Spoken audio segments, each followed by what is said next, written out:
It is just probably one of the most influential musics that has ever been created right here in America, and has just influenced every other genre of music in the world. And the thing that's really impressive about the music of the 60s and the 70s and the 80s is what it has done to unite the world, because it has affected so much social change and really brought people together. So I can't think of a better person than the guy who has produced some of the biggest names in the business. You know, before there was Pharrell, and before there was Jimmy Jam and Terry Lewis and Babyface, there was KASHIF. A performing producer who orchestrated the careers of some of the biggest names in our business, and who plans to tell one of the most important stories of our lives in the making of the history of R&B music. Please welcome KASHIF.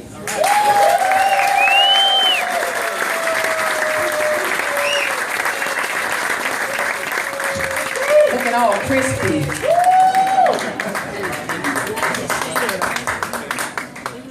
Good evening.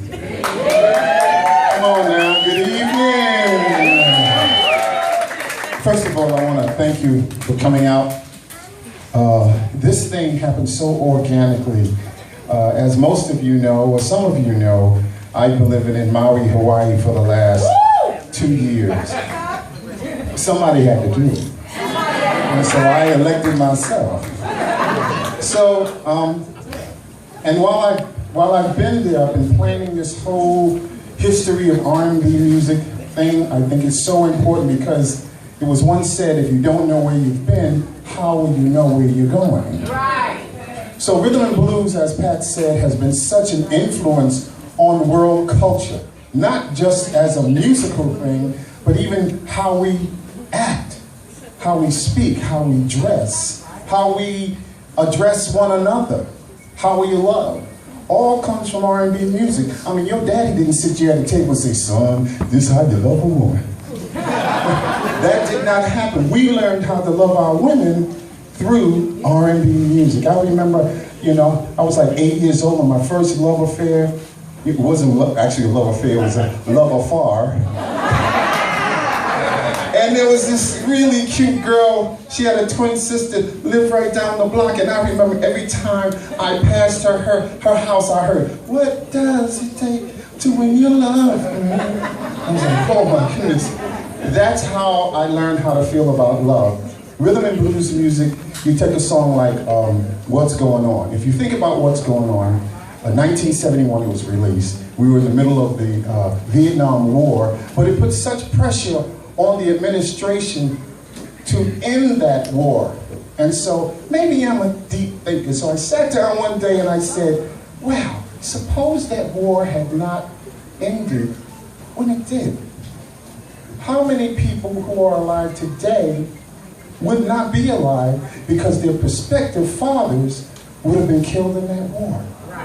How many sociological and technological advancements would not be here because those seeds would not have been sown?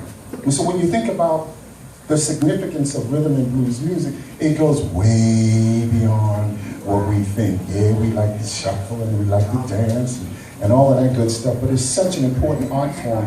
And I felt compelled to do this project because, as you know, rhythm and blues is being marginalized by the powers that be. They're putting all these different genres of music together and putting it on one radio station, and there's only one place where we can go listen to good R&B. That's at your house and your noisy neighbor.